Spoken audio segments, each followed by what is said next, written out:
Okay, so this one's going to. Okay. You can start whenever you feel free. Both of them are working. Okay. Take a little drink, and I'll tell you how I got here from my mother's womb.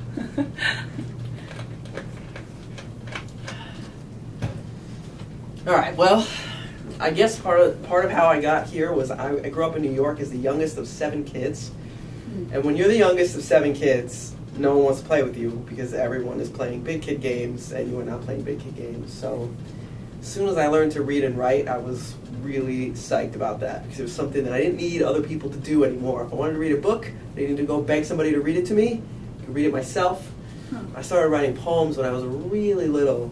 Mostly they were these like rhyming poems about my uncles and things. I would make everyone like birthday cards and Christmas cards, and I was always really interested in language. In fact, when I was in elementary school and I learned how to write words, I started labeling everything in my room. Like I would write lamp on the lamp and desk on the desk, and I was just really excited to be able to write words and write poems, and I've sort of always been like that.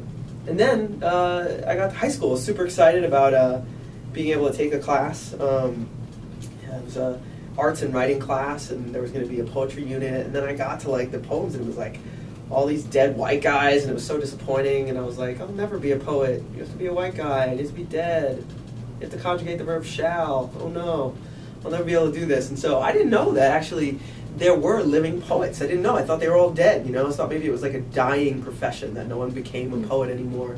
It was something people did in the old days. So I thought it was strange, like, why do I like doing this? Because apparently no one does it anymore. So it wasn't until college, until I, like, somebody said, hey, you should come to this poetry reading with me. And I was like, oh, what are they, reading Shakespeare or something? And the kid was like, no, it's like a poet reading their own work. I was like, an alive poet? And the poet happened to be Denise Duhamel, who had written this book at the time called Kinky, and it's a whole book of poems about Barbie.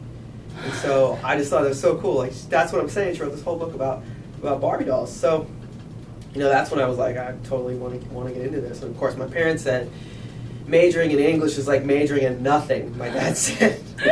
And so he made a deal with me that he would help me with some of my expenses in college if I'd also get a teaching certification while I was majoring in English, which I did. Mm-hmm. And I taught high school for a little bit before going back for my master's, and I didn't like being told what to do. I didn't like people telling me what books I could teach my students, or whether I could say a curse word to them, or whether something was appropriate. Like it just annoyed me endlessly. So I went on for my MFA, and then you know, eventually ended up here. But writing and teaching are the only things, other than playing softball, that I've ever been good at, I think. So those are 3 things I still do now, and that's how I got here from my mother's womb. And what decided you to do the PhD? You know what I mean? From master's to PhD, or maybe like not just ending up being just an English lecturer for high school kids, or yeah. What brought you to college is pretty much like teaching in college. Well, what I really loved about getting my master's, I got a master's of fine arts in poetry, and what I loved about it was I didn't have much money, but I had this little stipend because I got a fellowship. So every month I got money to basically take classes and read books and write books. That was my job, and I got money for that. So I loved that, and I thought, well, if I got a PhD, can I do it more? And I did. Now, granted, it's not a luxurious life. You're eating ramen noodles every night and hoping you'll have hoping for $1 beer specials and stuff. But you're having a great time doing what you love. So I'm kind of in a position where, and this is advice I always give my students, that like, you should do something with your life that every day you think, I can't believe somebody pays me to do this, because it's so fun and it's so interesting and it's different every day. And so I mean, I wouldn't trade any of it. And the thing is, you know, teaching high school is that way too. I mean, it's different every day because the kids are different every day and it changes, but not the way a university is different every day. I'm teaching different courses every semester, you know, developing new courses with colleagues and doing those sorts of things. I mean, it keeps it really exciting. And so I'm really glad to be doing the work I'm doing, and also getting the chance to write and publish. So it's been fun. Okay, one more follow-up question. Yeah. So where do you see yourself in 10 years from now on? In 10 years from now? Mm-hmm. 10 years from now. Do you think you're going to be still teaching? Or? I think I'll be still teaching. You might even find me right here in this office, although this office will be better decorated, I hope, in 10 years. You know, I mean, I'll hope to, I'm working on a book that I hope will be out and published and in the world and doing some work.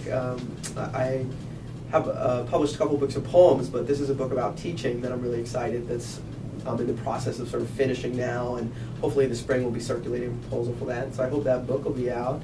And if I'm lucky enough, my students will like me enough. Maybe there'll be another crew in here from Scott's class trying to interview me again. Maybe I'll be a little bit gray, a little more distinguished. Maybe I'll need glasses by then. Who knows?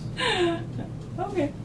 And the second question. So what is it for you to be like a poet and a lecturer and also the podcaster? So I believe you need different skill sets for all three possessions that you are taking. Well, yeah. So I'm a poet, so I travel all around and do readings, and that involves a lot of social interactions, I guess. So I guess for me, the podcast and doing the traveling poet thing and doing the teaching thing, one of the connections between those things is that there's an element of performance to all of them. I think to be a good teacher, that there is an element of being able to put on a little bit of a show. The shows are different with different professors' personalities. Some professors are funny, some are more quiet and inquisitive, but either way, there's kind of a performance that the students can kind of join into. And the podcast is similar. You're trying to create, just like teaching, you're trying to create something organic, or that feels organic, even though it's planned. Because the podcast is planned, my course is planned in terms of what I want my students to learn or whatever, but you want to try to create an experience that feels organic and new, and it's the same with my poetry readings. I've read this poem 1,000 times, but this time when I read it, all these people in the audience, I have to try to create it as a new experience. So for me, actually, they're not very disconnected at all. The skill sets are kind of similar. For the podcast, of course, producing a podcast, you need more technical skills, but that's why I have Scott Winter around. He does all the cutting and editing, fancy work. He cuts people's coughs out of the interview and all that. Him and Franny Sprouse and a couple other great interns and such that we have.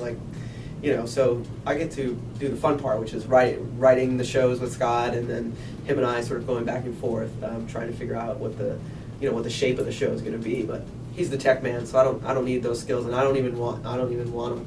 Scott is lucky that I know how to record an interview that I am doing. Mm-hmm. That is Okay, and another follow-up question. So what do you want your listeners or your students to be their first takeaway from your lecture or from your podcast? Well, for my students, the most important thing for my students, and I teach a lot of writing classes over in the English department, and the most important thing for me is that my students figure out that whatever they're writing, that it belongs to them. I think a lot of the testing in public schools now has students feeling like writing is a formula or something they can just plug words in a certain way and then it'll come out the way it's supposed to come out.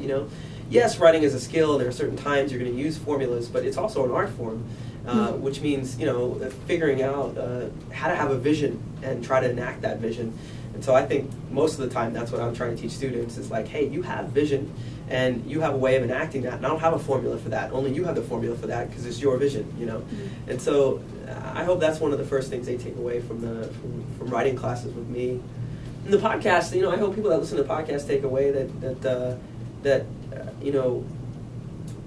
the writers behind the books they read. No one's going to listen to our podcast who doesn't like to read. Mm-hmm. Scott and I interview fiction writers and poets and memoirists and things like that. If you hate to read, you're not going to be like, I'm going to listen to this podcast with a bunch of writers on it. So what I think is cool about it is you get to learn about the people that produce this work, not just their bio information on Wikipedia, but fun things about them, I don't know, what they like to eat, what their favorite movies are, what their favorite superheroes are, what they think about their work or how it came into being, all sorts of things. So I hope people stay interested in the show for those reasons, because I think it is, I wish that we valued writers more in our culture than we do. I know we value J.K. Rowling and stuff like that, people that make millions of bucks, who wrote 50 Shades of Grey. I'm sure people value her to high heavens. What's her name? Shirley? I don't know what her name is. But anyway, but the people who are producing really complicated work that really encourage us to think about our political moment and all these things going on.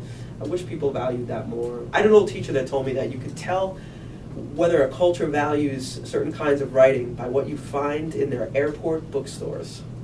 So if you want to learn something about America, go to the airport bookstore and see what books you find. And it'll tell you a very interesting story about who we are. And by the way, you will find no poets there. Wow, that's really sad. Now that we're all depressed. Yeah. I forgot was there another question? I forgot the last The one. third one was, why do you think Scott nominated you as one of the interviewees worth interviewing? Oh, why did Scott Winter? Not just because you guys are close, there should be more than that. More than just he loves me with every fiber of his being. You heard me, Scott.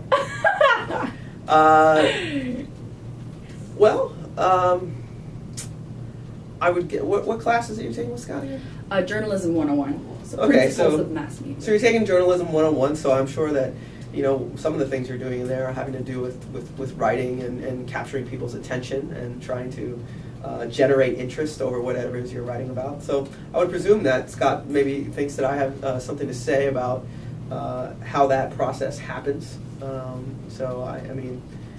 Also, I think he thinks I'm funny, so he might have sent you over here. Either that, or maybe he thinks he's funnier, and so he thought you would think he was funnier if you interviewed me, but I think I'm funnier. Any other questions that you guys have in mind? I don't know. We're good. You're good? How many minutes is it so far? Oh, this doesn't tell me. What time did we start about? I don't know. It looks like about 20-ish minutes you have, 20-ish. something like that. Yeah. Okay. Yeah, unless you can think of anything else you want. Those were the major three. Yeah. And Scott wanted us to ask you the questions that are not yes or no questions, Yeah. but are like Yeah, broad we and can elaborate, abstract yeah. questions. Right. Mm-hmm. Okay. You guys, Yeah. that sums up pretty much. Yeah. All right, you gonna show this to me after you? Yeah, sure, we'll do. put it Yeah. We'll together? do. Send it to me so I Yep. can see it. Yep, Yeah. we'll do. And I'm sorry that I have a cold, so I'm No, not no, gonna you're sound fine, you're awesome, fine. but Yep, thank you so much for your time, Yeah, seriously. You are we'll, very we'll welcome. definitely have enough for 2 minutes worth. Yeah. Yeah. And can we, how do you stop that thing? I'm not a technical person. me either. Yeah. Me either. Okay. Oh wait, no. Here's the stop It's button. the red